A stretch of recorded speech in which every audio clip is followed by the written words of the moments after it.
నమస్కారం. RVR TV మాసఫలాల ప్రోగ్రామ్‌కి స్వాగతం.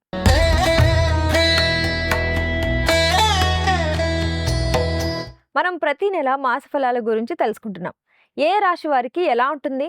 మేషరాశి నుంచి మీనరాశి వరకు ఎలాంటి పరిహారాలు చేసుకోవాలి? ఏ గ్రహం వారికి అనుకూలంగా ఉంది? ఇలాంటి ఆసక్తికరమైన ఎన్నో విషయాలని తెలుసుకుంటున్నాం. అందులో భాగంగా జూన్ నెలలో రాశి ఫలాలని వివరించేందుకు ఈరోజు మనతో పాటు మన స్టూడియోలో జ్యోతిష్య పండితులు, ప్రముఖ ఆధ్యాత్మికవేత్త, బ్రహ్మశ్రీ డాక్టర్ సివిబి సుబ్రహ్మణ్యం గారు ఉన్నారు. ఆయన్ని అడిగి మరిన్ని వివరాలు తెలుసుకుందాం. నమస్కారం గురుగారు. నమస్కారం. గురుగారు, మనం ప్రతి నెల ఆ నెలకు సంబంధించినటువంటి రాశి ఫలాలను తెలుసుకోవడం జరుగుతుంది. దాంట్లో భాగంగా జూన్ నెలలో ఏ రాశి వారికి ఏ విధంగా ఉంటుందనే విషయాలని తెలియజేయండి. అసలు వృషభ రాశి వాళ్ళకి ఏ విధంగా ఉంటుంది జూన్ నెలలో? శుక్రుడు లగ్నాధిపతి. వాడు ద్వితీయంలో మిత్రక్షేత్రంలో ఉన్నాడు. అందువలన మాట వల్ల మైత్రి పెరుగుతుంది. అలాగే ఈ మాటల వల్ల బుధుడు కూడా అక్కడే ఉన్నాడు స్వక్షేత్రంలో. కాబట్టి ఏమవుతుంది, మనకు వ్యక్తులతో ఉండేటువంటి అనుబంధాన్ని పెంచుకునేటందుకు, కుటుంబ సంబంధమైన బాంధవ్యాలు పెంచుకునేటందుకు కూడా చాలా మంచి సమయం. ఆర్థికంగా కూడా మనకు అందుబాటులో ఉంటుంది. ముఖ్యంగా 16వ తారీఖు తర్వాత మాత్రం సూర్యుడు కూడా అక్కడికి చేరుతున్నందువలన ఆ శుక్రుడికి, బుధుడికి కూడా కొంత అస్తంగతత్వం పట్టే అవకాశం ఉన్నందువలన కొంత ప్రతికూల పరిస్థితులు ఎదురయ్యే అవకాశం ఉంది. అప్పుడు ఆ సమయంలో మనం ఏం చేయాలంటే తక్కువగా మాట్లాడాలి. ఈ లోపల అయినట్లయితే ఆదాయం పెరుగుతుంది, ప్రయత్నాలు కలిసి వస్తాయి, పనులన్నీ కూడా నిరాటంకంగా సాగుతాయి. అందుకని ఏం చేయాలంటే మనం 16వ తారీఖు లోపులో పనులు పూర్తి చేసుకోవడానికి ఎక్కువ ప్రయత్నం చేయాలన్నమాట. అలాగే అవి విఘ్నాలు రాకుండా ఉండేటందుకు మనం క్షిప్రప్రసాదనాయ గణపతయే నమః అనేటువంటి మంత్రంతో దూర్వాయుగ్మాలతో 21 దూర్వాయుగ్మాలతో ఆయన్ని పూజించుకుంటుంటే పనులు సానుకూలంగా ఉంటాయి. మనసుకి ప్రశాంతి ఏర్పడుతుంది. పనులు సమయంలో పూర్తవుతుంటాయి. విఘ్నాలు తొలగిపోతాయి.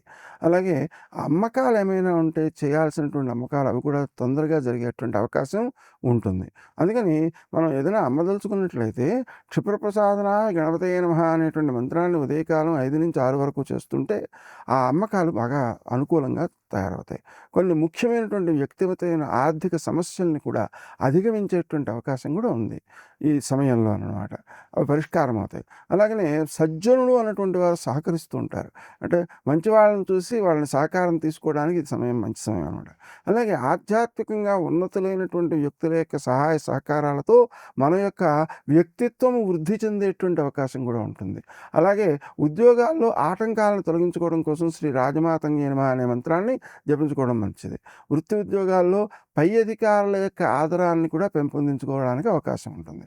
అందువలన ఈ కార్యాలన్నింటినీ కూడా చక్కగా కొనసాగించుకోవడానికి అనుకూలమైనటువంటి సమయంగా దీన్ని గుర్తించవచ్చు. వ్యాపార ప్రదేశాల్లో కూడా అనుకూలత సిద్ధిస్తుంది. ఎందుకంటే మనకి బుధుడు స్వక్షేత్రంలో ఉన్నందువలన అనుకూలమైన ఫలితాలు సంభవిస్తాయి అన్నమాట. ఆరోగ్యం బాగుంటుంది, ఆదాయం బాగుంటుంది.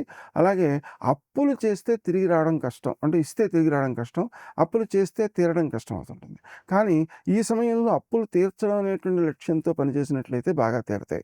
ఎందుకంటే వ్యయస్థానంలో కుజుడు ఉన్నందువలన వృత్తి ఉద్యోగాల్లో అనుకూలత పెరుగుతుంది, ఆర్థిక విషయాల్లో అనుకూలత పెరుగుతాయి.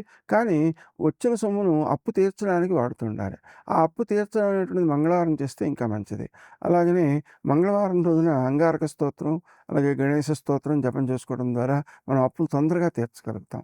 అలాగే శ్రీ గణేశుడు నంచింది అనే మంత్రాన్ని జపం చేసుకుంటే మామూలుగా లౌకికమైన అప్పులతో పాటుగా మనకు ఉండేటువంటి పితృరుణం, మాతృరుణం లాంటివి కూడా తీరిపోతుంటాయి. అందువలన మనం చాలా మంత్రాన్ని శ్రద్ధగా చేయాలి. గణపతి కోసం చేస్తే మంచి ఫలితాలు సిద్ధిస్తాయన్నమాట. అలాగే కుటుంబ సౌఖ్యం కూడా పెరుగుతుంది కాబట్టి మనం పెద్దల యొక్క సహకారాన్ని తీసుకోవడం మంచిది. ఇంట్లో ఉన్నటువంటి పెద్దల యొక్క సహకారం కూడా బాగానే లభిస్తుంది. అలాగే స్థిరాస్తులు కొందాం అనుకుంటే మాత్రం కొంచెం ఇబ్బంది ఎక్కువగా ఉంది. మోసాలు జరగకుండా జాగ్రత్త పడాలి. అలాగే మంచిది కొనేటప్పుడు కొంత వైరాగ్యం, మనకెందుకులే అనిపించడం, ఇలాంటి ఇబ్బందులు కొన్ని ఉంటాయి. వాటిని అధిగమించడం కోసం తప్పనిసరిగా ఇల్లు కొనేటప్పుడు చింతామణి గృహాంతస్థ శ్రీమన్నగర నాయిక వస్త్రాలు మొదలైన భూములు మొదలైనటువంటివి కొనేటప్పుడు శ్రీ వరాహాయ ధరణిర్ధారకాయ త్రివిక్రమాయ నరనారాయణాత్మనే నమః అనేటువంటి మంత్రం జపించుకోవడం మంచిది. అయితే ఉద్యోగ ప్రయత్నాలు కూడా అనుకూలమైన ఫలితాలను ఇచ్చే అవకాశం ఉంది. కానీ కొంచెం దూర ప్రాంతాల్లో ఉద్యోగాలు వచ్చే అవకాశం ఉంది. దాంట్లో విజయాలు సాధిస్తారు. ఆ సాధించేటువంటి విజయాలు మనకు అనుకూలంగా ఉండడం కోసం, ఉద్యోగం వచ్చిన ప్రదేశాలు మనకు అనుకూలంగా ఉండడం కోసం, పై అధికారులు మనకు అనుకూలంగా ఉండడం కోసం కూడా శ్రీ రాజమాతంగి రాజశ్యామలాయి ఉద్యోగదాయిన్యే నమః అనే మంత్రాన్ని జపం చేసుకోవడం మంచిది. అది కూడా తెల్లవారుజామున 5-6 వరకు చేసుకుంటే కార్యసిద్ధికి అవకాశాలు బావుంటాయి. కుటుంబంలో బాధ్యతలు పెరిగేటువంటి అవకాశం ఉంది. ఆ బాధ్యతలను మనం తక్కిన వాళ్ళకి కూడా కొంత కొంత పంచుతూ ఉండాలి. అప్పుడు మాత్రమే వాళ్ళకి కూడా తెలుస్తుంటుంది. అంతేకాకుండా అవతల వాళ్ళు ఏమైనా ఇబ్బంది పెట్టినా, సమయానికి చేయకపోయినా మనం వెంటనే కలహం చేయకూడదు. అంటే వెంటనే నిందించకూడదు. ఎందుకంటే మీరు ప్రారంభంలోనే నిందతో ప్రారంభించినట్లయితే వాళ్ళు రెండోసారి సహకరించడానికి సందేహిస్తారు. అనుకూలత లోపిస్తుంది. అందువలన ఎలా చేయాలో స్పష్టంగా చెప్పాలి. తప్పు చేసినప్పుడు ఆ తప్పుని ఎలా చేయకుండా ఉండాలో వివరించాలి. ఆ తప్పును సవరించుకోవడం కూడా తెలపాలి. అంతే తప్ప ఇదంతా కూడా ఎలా సాధ్యమవుతుందంటే సహనంతో సాధ్యమవుతుంది. ఆ సహనం చాలా అవసరం అనమాట. అలాగే ఆరోగ్య రక్షణ కోసం ఉదయం 9 లోపల ఆహారం తీసుకోవడం, రాత్రి 9 లోపల నిద్రకు ఉపక్రమించడం, ఆ సాయంకాలం ఆహారం 5 లోపల తీసుకోవడం చాలా చాలా మంచిది. అలాగే నిద్రలేమి వల్ల వచ్చే కూడా అనారోగ్యాలు వచ్చే అవకాశం ఉంది. అందుకని రాత్రి 9 నుంచి 12 వరకు వచ్చేటువంటి నిద్ర అమృతప్రాయం కాబట్టి ఆ సమయంలో నిద్రకు ఎక్కువ ప్రాధాన్యం ఇవ్వాలి. లైట్లు ఆర్పేసేయడం, అలాగనే కళ్ళు మూసుకొని జపం చేసుకుంటూ అచ్యుతానంత గోవింద అని గాని, ముచుకుందార్చిత గోవింద అని గాని జపం చేసుకుంటూ ఉంటే నిద్ర బాగా వస్తుంది.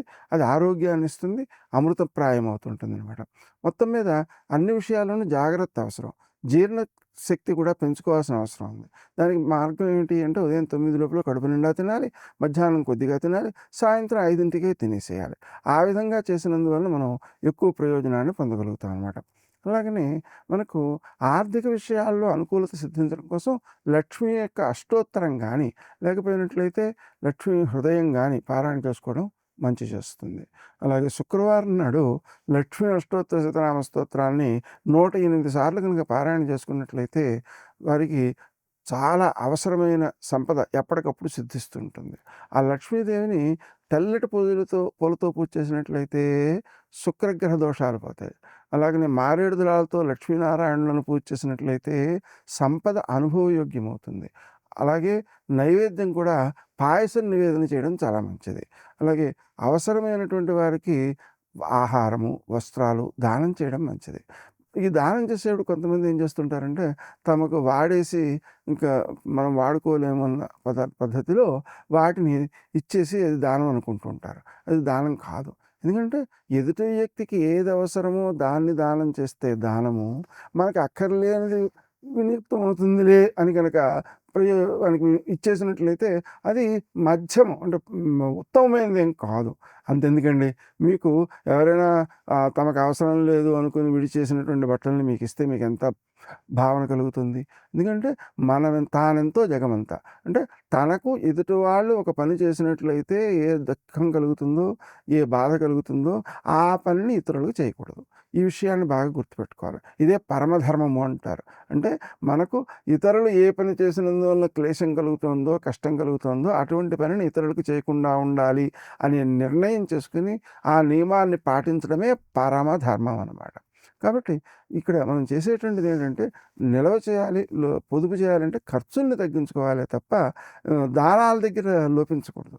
దానం చేసేటువంటి అంశం కానీ, విద్య కోసం ఖర్చు పెట్టేటువంటి అంశం కానీ, ఆరోగ్యం కోసం ఖర్చు పెట్టేటువంటి అంశం కానీ లెక్కలు వేసుకోవద్దన్నారు. ఎందుకు లెక్కలు వేసుకోవద్దన్నారు? లెక్క వేసుకుంటే అమ్మో అని మానేస్తాం, తగ్గిస్తాం అనేటువంటి భావనతో. మందులు తగ్గించామనుకోండి రోగంతో బాధపడాలి కదా. అనారోగ్యం పెద్దదైతే ఇంకా ఎక్కువ ఖర్చు అవుతుంది కదా. అందుకని ఈ 3 విషయాల్లోనూ లెక్కలు చూసుకోకుండా ఉండడమే మంచిది. ఇంకా వేటి విషయంలో అనవసరం వస్తువులు ఎన్నో కొంటూ ఉంటాం. వాటిని తగ్గించుకోవాలి.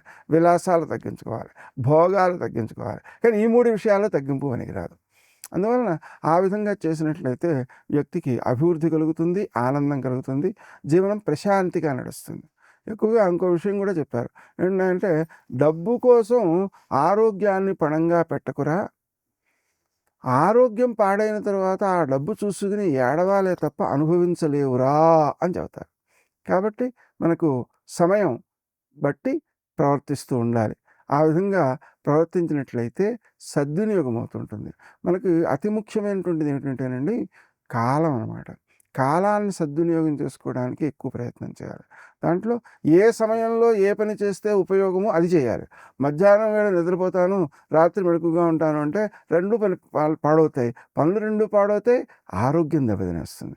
అందుకని అలా కాకుండా ఏ సమయానికి ఏమి చేయాలో వాటిని సక్రమంగా ఆచరిస్తున్నట్లయితే, కాలం సద్వినియోగం చేసినట్లయితే అన్నీ సమకూడతాయి. గురుగారు, ఈ రాశి వాళ్ళు పర్టిక్యులర్‌గా చేసుకోవాల్సిన దానాలు, లేకపోతే పూజించాల్సిన దేవుడేమైనా ఉన్నారా? ముఖ్యంగా లక్ష్మీనారాయణను పూజించుకోవడం చాలా మంచిది. మారేడు దళాలతో పూజ చేయడం మంచిది. దానం చేసేటప్పుడు ఎదుటి వ్యక్తికి ఉపకరించే దానం చేయాలి. అలాగే ఆవులకి గడ్డి వేయడం, చీమలకి నూకలు వేయడం, పక్షులకి గింజలు వేయడం, కుక్కకి కాస్త అన్నం పెట్టడం, కాకి కొంత అన్నం పెట్టడం, ఇవన్నీ దానాలే. అంటే అవును. ఎక్కువ ఖర్చు లేకుండా చేసే దానాలన్నమాట ఇవి. అందువలన అవి చేయడం మంచిది. అలాగే నదీ స్నానము, జపము, మాట సాయము అపరిమితమైన పుణ్యాన్ని అందిస్తాయి. గురువుగారు, వృషభ రాశికి సంబంధించి చాలా చక్కటి విషయాల్ని అందరికి అర్థమయ్యే విధంగా తెలియజేసినందుకు ధన్యవాదాలు. చూసారుగా, డాక్టర్ సివిబి సుబ్రహ్మణ్యం గారు చెప్పిన పరిహారాలు విన్నారుగా. మీకు కూడా ఏమైనా సందేహాలుంటే కామెంట్ బాక్స్‌లో కామెంట్ చేయండి. అలాగే ప్రతి రాశి గురించి గురువుగారు చాలా చక్కగా వివరించారు. అవన్నీ ప్లేలిస్ట్‌లో ఉంటాయి, చూడండి. మీ రాశికి చక్కని పరిహారాలు తెలుసుకోండి. మరిన్ని ఇలాంటి ఇంట్రెస్టింగ్ వీడియోల కోసం మన ఆర్వీఆర్ టీవీని లైక్ చేయండి, షేర్ చేయండి, సబ్స్క్రైబ్ చేసుకోండి. నమస్కారం.